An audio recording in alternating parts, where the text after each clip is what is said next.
I honestly believe that that idea that everyone thinks that the immigrants are coming to take is actually not true. And most people, I would say only like less than 5% of people believe that or have that opinion. But that makes for a better headline. And I'm not saying tell people that the immigrants are coming to rob and steal and do crime. It's actually making the news about that people believe that. Even saying that people believe that is a better news article. Saying that, oh, this group of people that voted for Trump, they all believe that the immigrants are terrible and they're so racist. When that's not even true.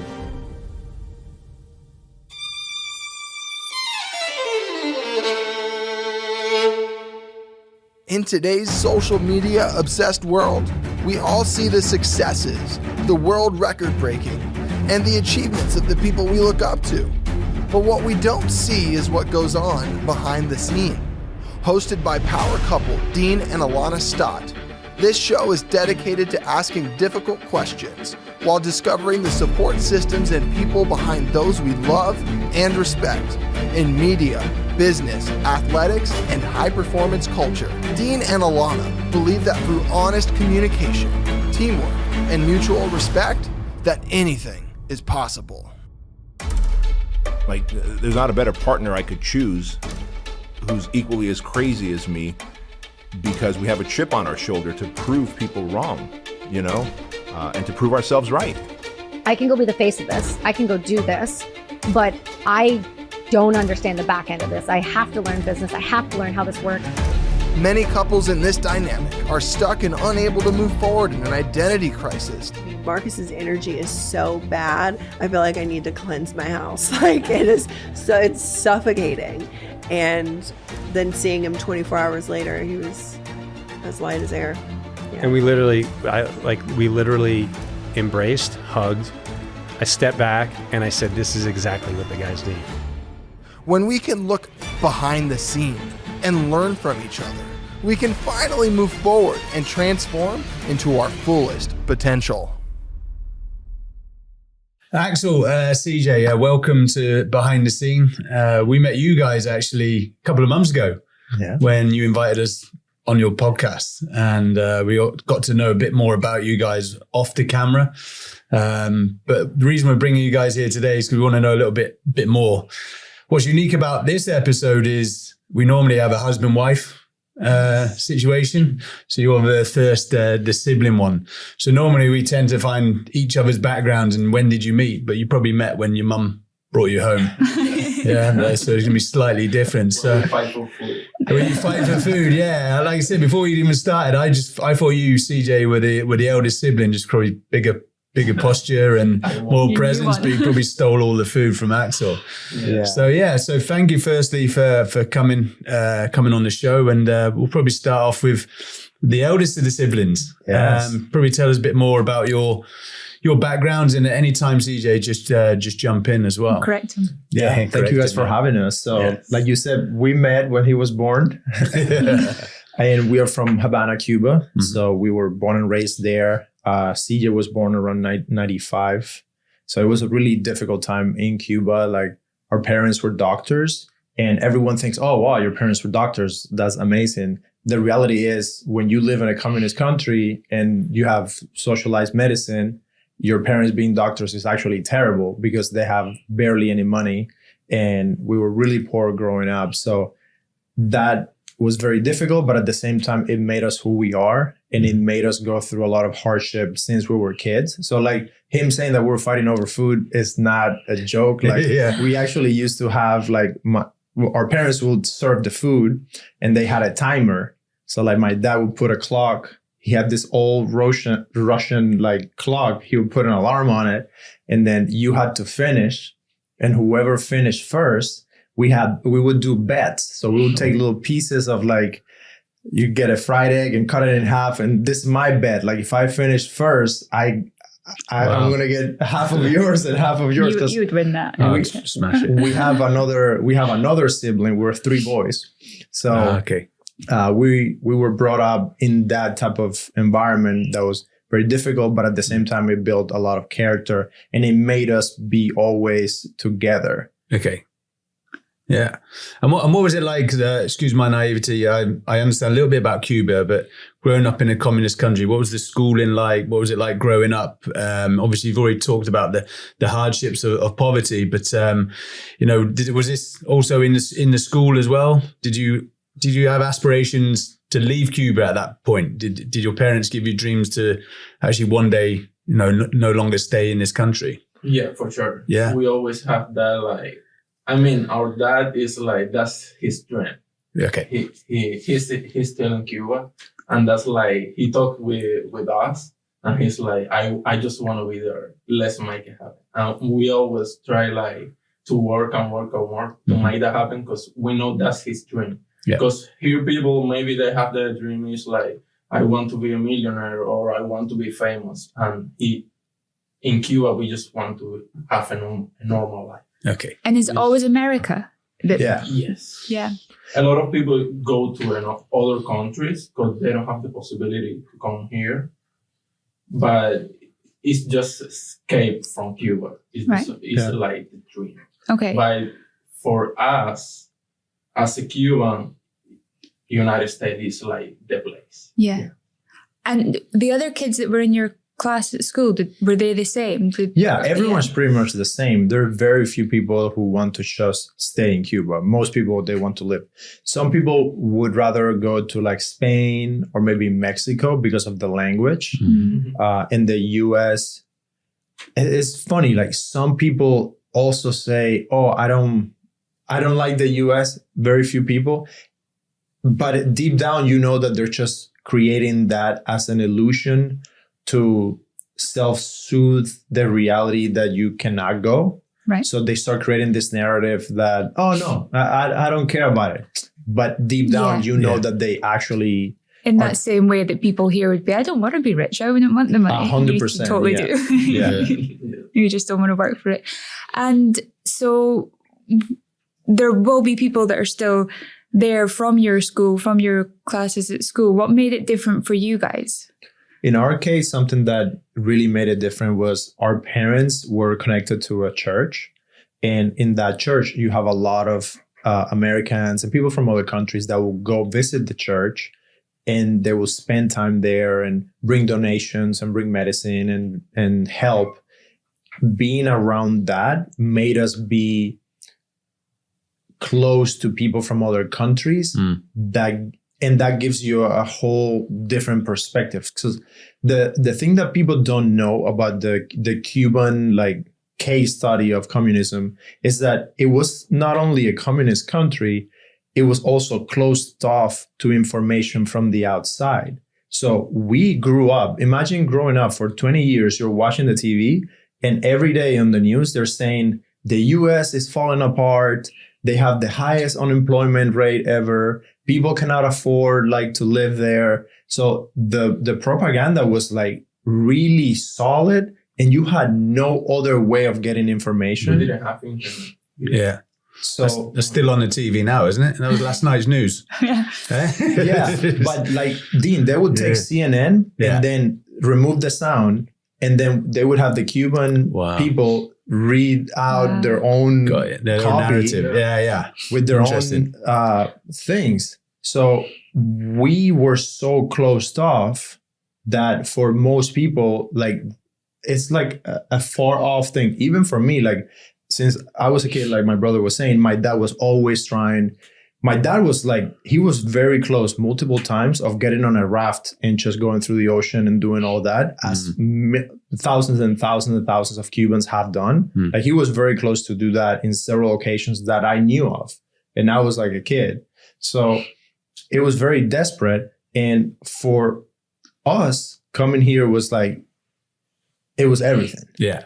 And because of us being exposed to people from other countries, it was even more tangible, because you could see people from another country and see that it was real, that they do exist and they're good people. They're not terrible imperialistic, murderers or anything like that. But even for me, when I was able to leave Cuba, it felt like stepping into a movie. Wow. It was very surreal the first time I was able to go to another country. And something that you would be able, there's a couple of points that you'd be able to answer there. First of all, because you'd witnessed that propaganda back home, now you're here and you watch what you watch on the news here. Are you able to decipher more the kind of facts from fiction by how it's presented? And because obviously you see it on the different news channels will be very focused on a certain way of wanting people to believe that a situation is. Are you able to, because of your experience, work that out a bit better? 100%. And not only my experience living in a country like that, also I work in media. So I know how we make the media. So I know that from everything that people are saying, there's copywriters involved. There's a producer that needs to pick the most clickbaity like headline. They're picking the image that has the most like emotion. Even though it might not be 100% true, they're going to embellish or sensationalize whatever is happening. So like I don't watch any news on like regular channels or anything like that. I only watch clips and things on YouTube. And even that, I try to watch as least as possible because I know that everything is turned up to 11 because they're competing against each other. So that is something that America is obsessed with the news. And I understand because whatever happens on the news is going to affect the stock market. So it's all about money at the end of the day. And those companies, they're big, massive media companies, they need attention because that's how they pay with the advertisers. So you cannot trust pretty much any big media organization because it's a business. So I have seen a shift in the last 5 years where social media and platforms like YouTube have matured. So now instead of me going to watch the news or watch Fox or CNN or whatever company, I'm going to go watch this podcast to find out what it's really like living in Cuba or what does it feel being an immigrant coming to America and how those laws affect you or how media is made. You're going to listen to the actual person. And now here in this podcast, you can say whatever you want. I can say whatever I want. You don't have like a bigger agenda with a company running like a thing to trick you. Because I was gonna, you answered my question anyway. How do you decide through the media? And I call it the media monster.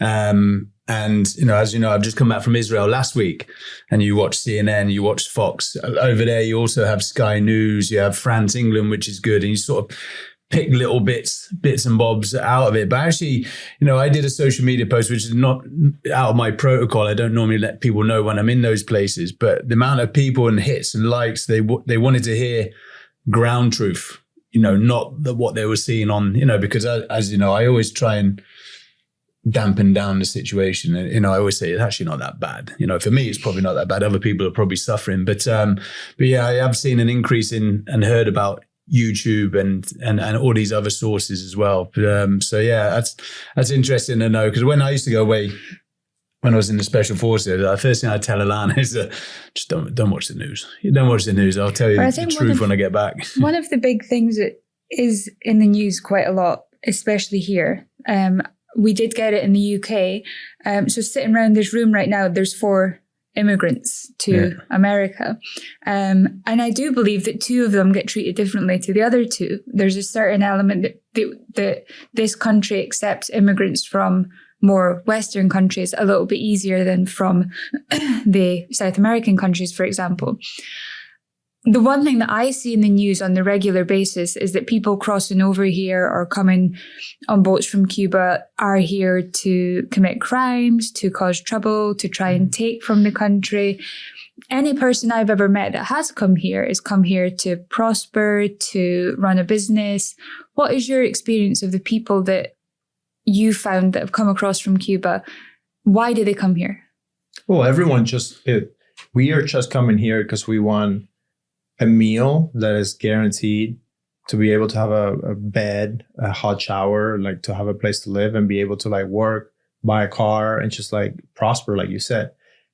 I honestly believe that idea that everyone thinks that the immigrants are coming to take is actually not true.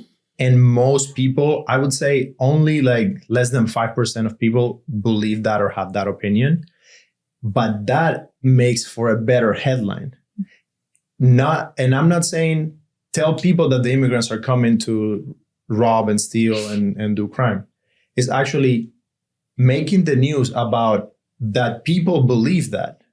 Even saying that people believe that is a better like news article, saying that, oh, this group of people that voted for Trump, they all believe that the immigrants are terrible and they're so racist, when that's not even true. So the funny thing is that you are going to have this perception of what the real world believes or thinks, and that is completely manufactured by people that just want click on their video. Yeah. It's not true. Like, I don't believe at all that most Americans don't want immigrants or don't want people to come from other countries. Because in my experience and working in media and seeing how things are constructed, it's all people trying to figure out how they can engineer the headlines so they get more clicks.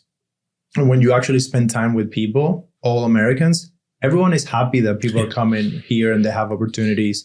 And sometimes they want to hire us over someone who's from America because they know we're going to put in the work. They know we're not going to complain. And they know we're hungry and we're going to work harder than anyone else. Yeah. Yeah, that was a point I was going to touch on as well. As now living in California and the southern states wouldn't operate if it wasn't from immigrants from South America, because, you know, some of them don't want to do the job. But as you said, the work ethic is a lot higher than some of them here. And we saw that back in the UK as well, didn't we? Yeah, you had the Eastern European migration to the UK. And you generally would, I mean, I was a landlord, so I would rent my property to them over it because they kept it clean. It was always presented really well. They paid their rent on time, you know, everything. And then if you were employing someone to say work in a hotel, you would choose the people that are going to work harder, that are going to have that hunger. Yeah. So with you, CJ, you're working behind the scene with Axel on the production. Do you do this? Are you looking for that clickbait moment, I guess, when you're doing the... Yes, we always think we are competing with a lot of people on YouTube and all social media. So we need to compete with people that are changing words or looking for what is making other people to click. But we have the discussion of we should do it. We just have to make the name of the person and the points that we talk on the episode and leave it by and let it be. And if it brings value to people will watch it and people will share it. I don't know, it's complicated, but for sure we prefer to just put the truth and not look for clickbait. We go back and forth on that because he's really good at crafting the little clickbaity titles. And then I'm always like, man, but that I want to do more simple. Yeah. But then you look at the data and then when you do simple, it just doesn't work. The algorithms. It's not the algorithm. It's just people. Just people. People want click. People want to. They are on YouTube and they are looking what it looks weird to click. Yeah. We had a conversation with one of our brand sponsors the other day, and we were talking about social media. Because I'm very truthful. I just put out the truth, and we were quite lucky. We don't get anyone commenting, but they say they like when people comment and there's controversy and people are arguing on your page. Just let them argue. But he said that just brings the ratings up. I'm like, okay, so yeah, I think people like to have some controversy. As you just mentioned before, that my comment on your show about the Second Amendment and why I do believe that everyone should be able to arm themselves, but I don't believe that everyone should be able to buy an AR-15. And obviously that's causing rumblings, which is good. So yeah, there's a guy saying like, I'm not going to take any advice from a Brit. Like, is a fair one. People like their guns and they like their stuff. I like to argue with people online. You do? I do. I actually enjoy it because I see it as an exercise in communication.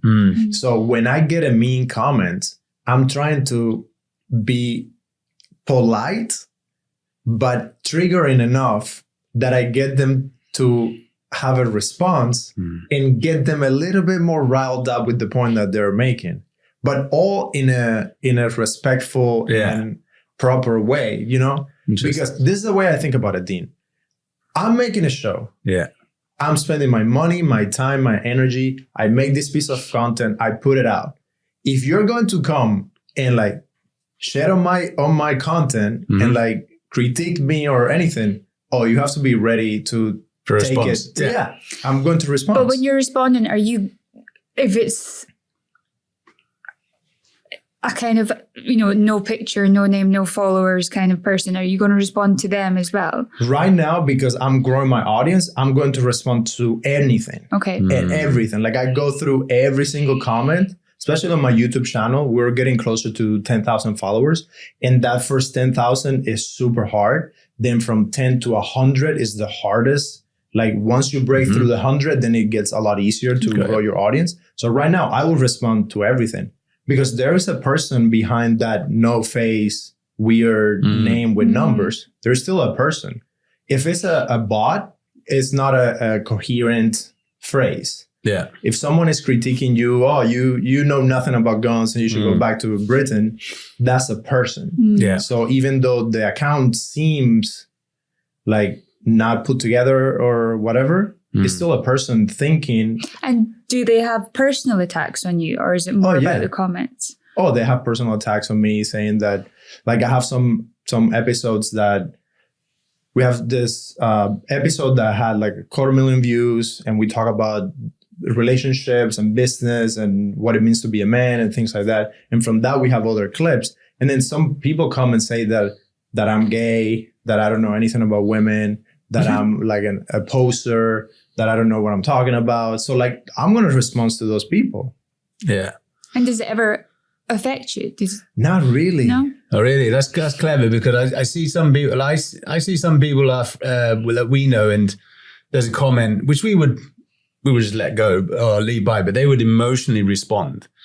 And I see, and that's where I try to avoid is that emotional response. Like you said, respond and keep it amicable.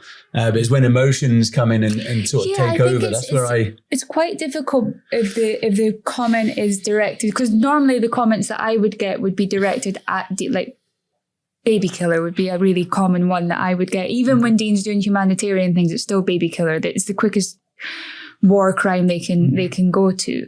And I feel like I was taught as a speaker that you have to treat everybody that you're working with like they're 8 years old. So you have to treat them like a bit of a child and tell them once, tell them twice. And I think, how do you do that on an Instagram post? Because my purpose of responding would be to try and provide some education.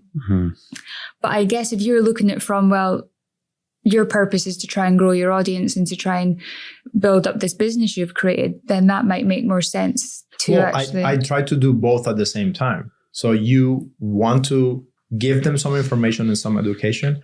And sometimes I have found that the best way to do that is just asking them a question that makes them think about their stance and their position. So you don't even have to tell them how it is. Because if I'm telling you how things are, and you're already combative from the beginning, given your initial comment, I'm not going to convince you. Yeah. So I'm not looking to convince them. I'm looking to have them question their own opinion. And a part that really got emotional for me, the only time that has gotten to me was almost a year and a half ago when the protests in Cuba happened. So my brother was still in Havana. And for the first time ever, people had enough and they went out on the streets and they were protesting. Yeah. And then the Cuban government was responding with violence, shooting people, beating people, putting people in prison. And all the people that were coming out on the protests, they had their hands up. People in Cuba don't have weapons. So like no one has guns or anything like that. So civilians were being beat up and put in prison because they just wanted to come out and say, we just want free speech. We just want freedom. And my brother was there. He was going out and documenting what was happening. And on Twitter, when all of this broke out, I started looking for information. And I also started talking to people and explaining what it actually happens in Cuba. Yeah. And then that's the only time that it got emotional for me, because stupid people who are not informed and have no idea what it means to live in a country like that were coming out and saying that everything that was happening in Cuba, it was because of the US government and the embargo and all of that, which absolutely has nothing to do with the fact that the Cuban government won't allow people to just say what they think. But that's because they're educated from the media. Rather than having their own opinions. And as we're seeing currently as well, the same things repeating all over the world with the Jewish community, the Islamic community. It's really difficult for like me with our job, especially in security. I'm very impartial. We don't talk about sex, religion and politics, which keeps people guessing, I think, on my side is that where does he actually, what does he actually believe in and what does he doesn't, which is great for security. It's probably not great for a podcast because I bet people are dying to hear my actual opinion. But I'd love to go back to Cuba again in the early days. And very much, and your parents are still in Cuba. Yeah. Typical parents, a bit like us, you always want the best for your children. That's why we came to America, not because it was better than the UK. There's just potentially more opportunities for them. But when you were at school and you knew you had aspirations of going to America, what was it you always wanted to do though? If you had that opportunity to go to America, what was your dream job as a child or children? I wanted to be a baseball player. Really? Yes. I trained a lot in Cuba. Yeah. But it was difficult because we didn't have a car. So I had to go help me here with my English on a bicycle. I had to go 4 kilometers to 6 kilometers to the school. Then in the afternoon, I had to go 4 kilometers to the stadium, to the training center. Yeah. And then in the night, 10 kilometers to my house. So it was 20 kilometers on bicycle, for 5 years. Wow. At the same time that I was in the school, with no food, with anything. So I was so scared. And then in the weekends, I was just working because we had a farm. Okay. And I was working. Wow. There. Amazing. Working a lot. So baseball player. Baseball? Yes. Yeah. You come to the right country. Yeah. For me, I always loved the movies and Hollywood and all that. Yeah. When I was in Cuba, I never thought that it could actually be a thing. But since I was a kid, I was obsessed with the Terminator and, the Steven Spielberg movies.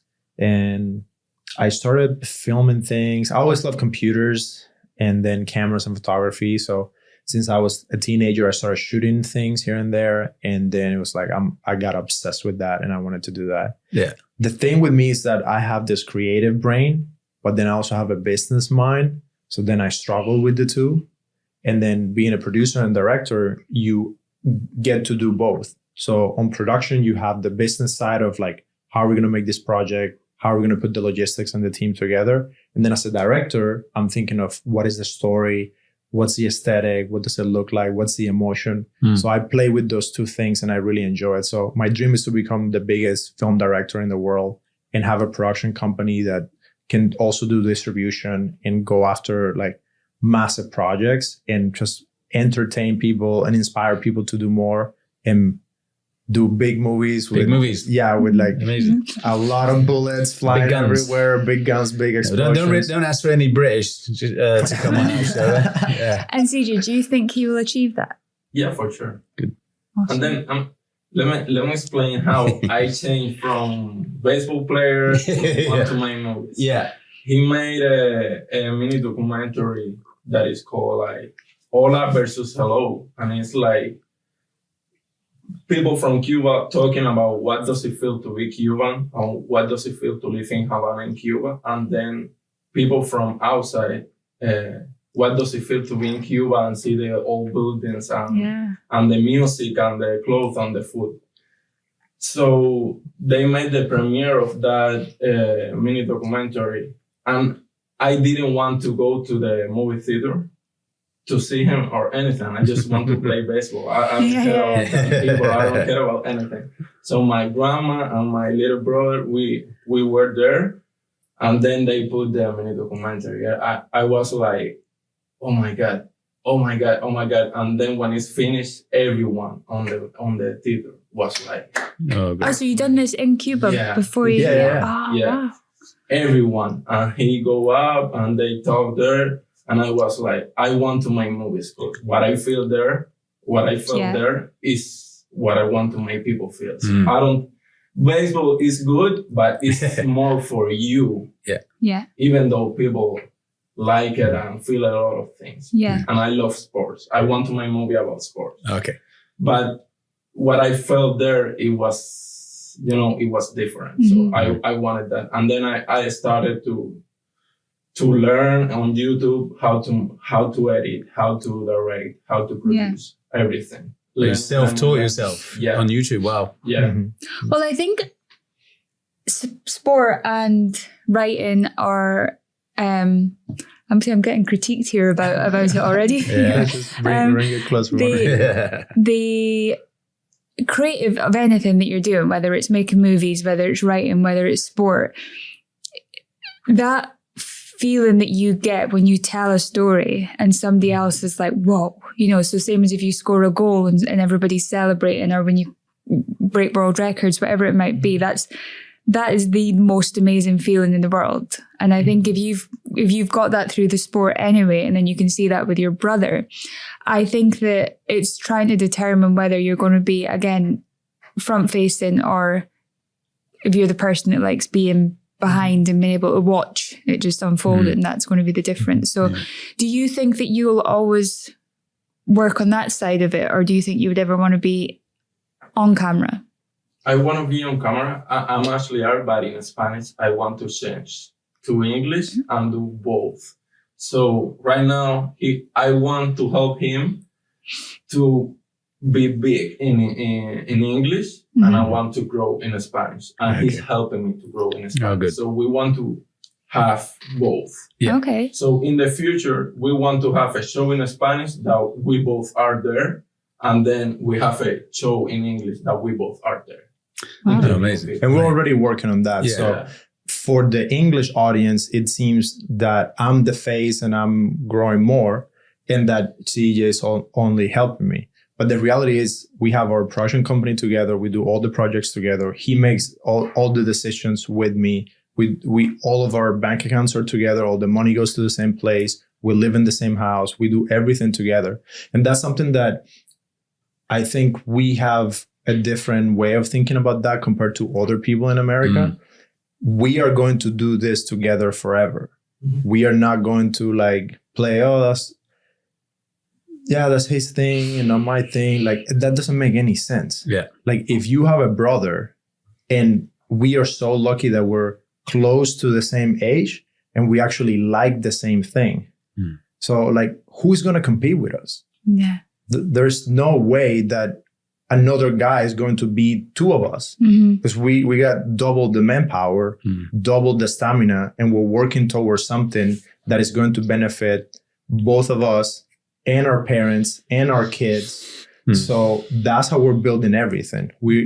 It might seem, because of what CJ was saying, that right now the focus is on me because all the English things that we do are on me, until he gets trained enough that he can blast it. He's way better than me at the whole podcasting thing and arguing with people and debating and doing all that. He's just doing it in Spanish. And actually, his channel was way bigger than mine. He grew his channel way faster than mine in Spanish. And now we're focusing on the English channel, and we're neck and neck.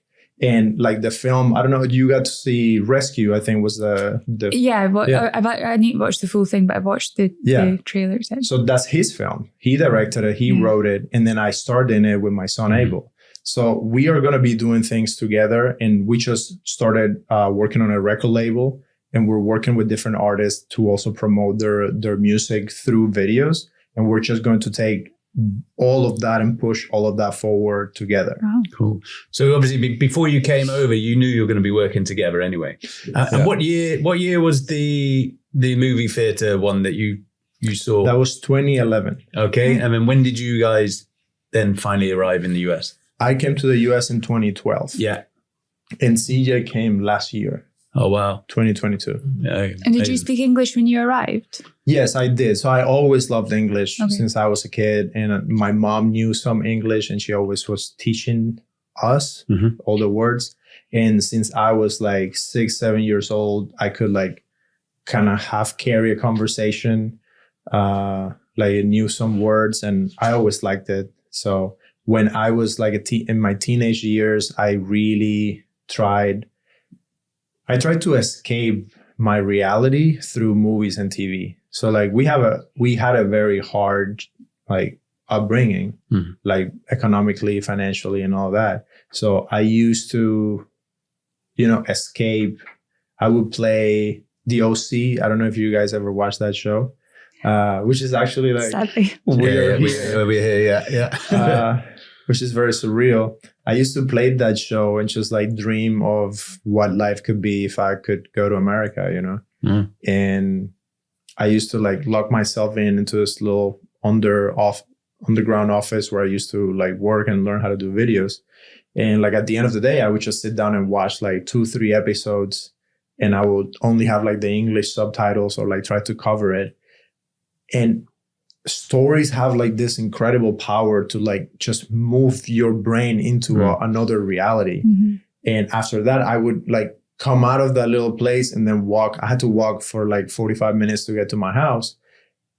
And like I'm walking in Havana, but I just downloaded like 3 hours of like the OC TV show of America, like in my brain. So I feel like I'm this surfer kid, like in my head, the English is like circling around, and I'm just walking around the streets of Havana, like going from the church back to the house.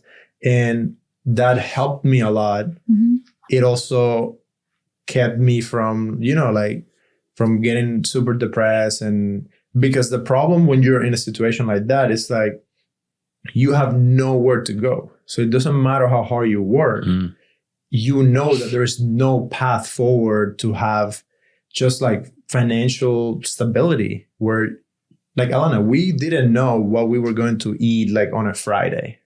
Like that's kind of the way we lived. Like my mom she didn't know what she was going to cook over the weekend. Like it was like very difficult. And the power of like movies and watching like all of that.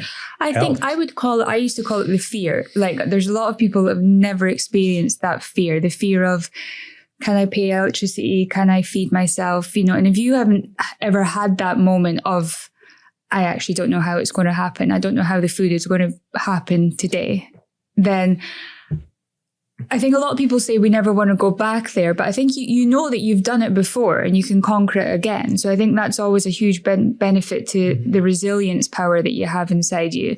And I feel sorry for people that have never been through that, because I think even though as kids we're raising our kids a different way as what we were raised, and almost a part of us is like, shall we just not feed them for a week and see how they feel about this? I could do with going on a diet. But I think the things that you do for me, when I was growing up and in the same way, we didn't have anything, but Friends was something that I would sit and watch on repeat constantly, because it just gave you this happy. And a lot of people are saying now, why are people so upset with Matthew Perry dying? You didn't know him. You did kind of know him, because he was part of that got people through a lot of really sad moments in their life, would be to sit and watch an episode of Friends. So the power of movies and the power of film and the power of that. And in the same way, I used to watch another OC show, which I won't mention, when I was sat home in Northfield when Dean would be away.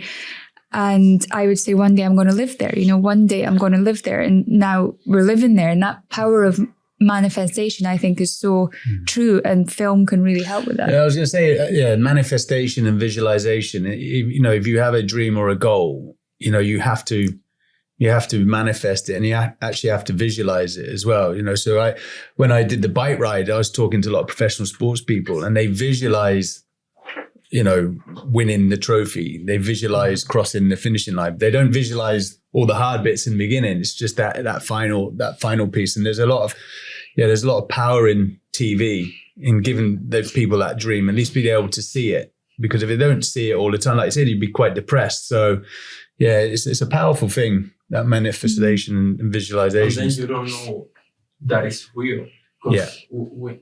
We know, USA, you have to go there. This is the best place. You have food, you have car, you have air conditioner, you have internet. But then if you don't have that TV that is showing you, like, hey, it's real, you have to find a way, because it's real. Yeah. And then the other thing is, when he was for the first time to Cuba, he was living here, and when he came back, he was like 45 minutes separated from being here and being there. So the smell was different. Yeah. Their clothes was different. It was like he's living in another world, you know? Yeah. And then movies, that's what I like movies as well, because I want to create that world for someone else to fight to come to this place. So I want to create a movie that someone in India or anywhere can see it and say, I want to be in that same place and say, here is what they filmed this movie, you know? It's what I want. That's really cool. That's what, and then in Cuba, we have like a time for movies. So it's Saturday, 10 p.m., we have a movie on the TV. Oh. So it's like, we need to see the movie and see what movie it is. So you are always like, that movie is what help you escape the reality that you're living in that moment. Yes. And I love the concept of that first documentary, because I was thinking about it when you were speaking about it. I remember one of my friends booking a trip to Havana, and it was like everyone was so excited, like that's so cool, that's so amazing, because all we saw was this glamorous, amazing place. You know, any holidays that we would normally go on in the UK would be to Europe or something. So going that far and that exotic, that was really much of what I knew about Cuba, really, when I lived and then you move here and you hear a lot more about it, and you think, wow, that's totally different to what we thought about it back home. So that is a great concept, I think. Yeah, it's very interesting that different people have different conceived notions of what Cuba is. And that applies to like all the other countries that you guys have visited. For me, I think also happens inside of America. It's very funny now that when I came to America, I lived in Tennessee, which is a complete different country, you could say, from California. Like, you go to Tennessee and then it's a different, same language, but very much different culture. Yeah. You know? Yeah. And then I lived in Atlanta, which was a little bit different. And then you go to Miami and it's like different. So that is the beauty, I think, of America. It's like we actually get to live in like 5 or 6 different cultures that are intertwined enough, but also different enough. And you get to go to any other place.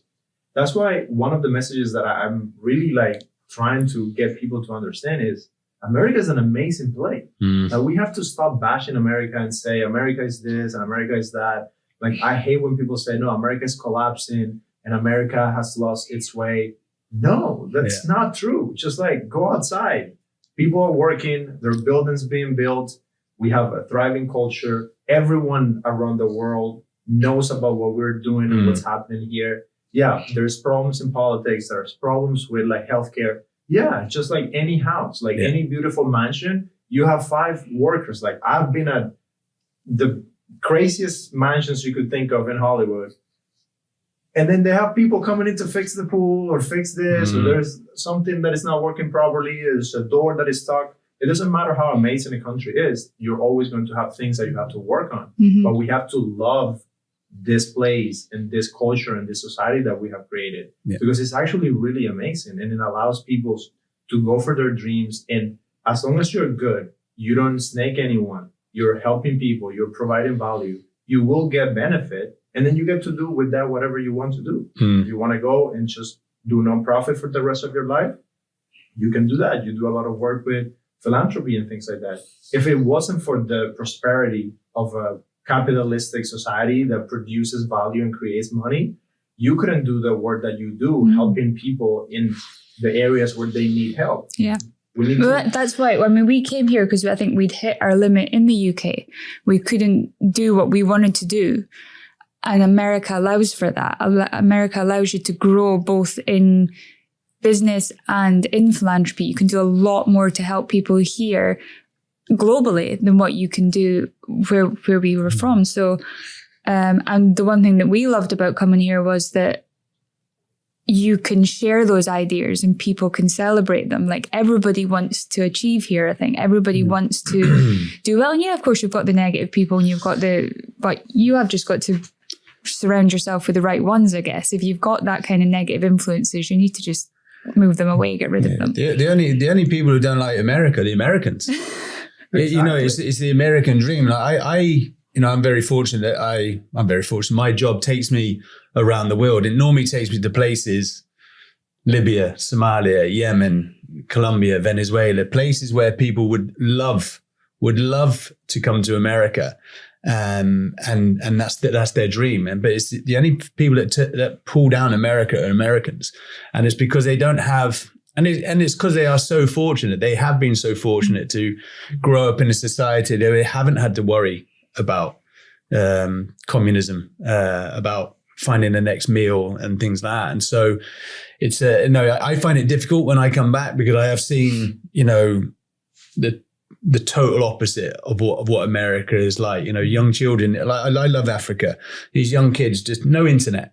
They'll have electricity probably 4 hours a day, and it's just enough for them to be able to charge their devices. They don't watch TV. Kids are playing and literally hitting a rim of a wheel, and they're the happiest kids in the world. I mean, you get kids here, the internet's gone down for 20 minutes, and it's like the world's ended. And it's just like, wow, it's the first world problems. But yeah, I agree with you all. America is an amazing country. It's the American dream. People want to come here. And yeah, as long as the only people who are pulling it down are the Americans who don't really have any knowledge of what's outside of the, and I don't call it the 50 states. When I came to North America, when we moved here 3 years ago, I saw USA as one country. Now I've been here and you touched on, it's almost like it's 50 countries within one. Each state you go to is unique, different cultures, different ways of life, different taxes, different taxes, different laws. And so, yeah, I just think people should be appreciative of where they are and but you do appreciate what you don't have more than what you do have. I think you have to. It's that fear thing you touched on. If you hadn't had that fear, then you don't know what it's like. I'm not saying everyone should have that, but we've had that before. Where's your next meal going to come from? And growing up, so you don't want to go back to that. Yeah, but I think something that would help tremendously with that is if people could start taking their kids, and especially teenage kids, outside of America, not on a holiday fancy cruise trip, but actually go to Colombia just to stay at a small rental Airbnb, and then go around just to learn about that country. Go to a place, even places in Europe, even in Africa. Like when I went to Nigeria, it was a very educating experience to be there and film. And I stayed in the city, and then we would drive out 2 hours to film this project that we were filming. And you could see, even in that country, it was in the city, it was very wealthy, very well developed. And then outside in the countryside, it was you're in another complete different country, even in that city. Yeah. So I believe that if people could travel a bit more, but actually go to experience that culture for a little bit, it's not that expensive. You could do that. You're going to be a better person and way more prepared for life in general than if you go to a beach and just lay there for a week and just eat nice food and then come back.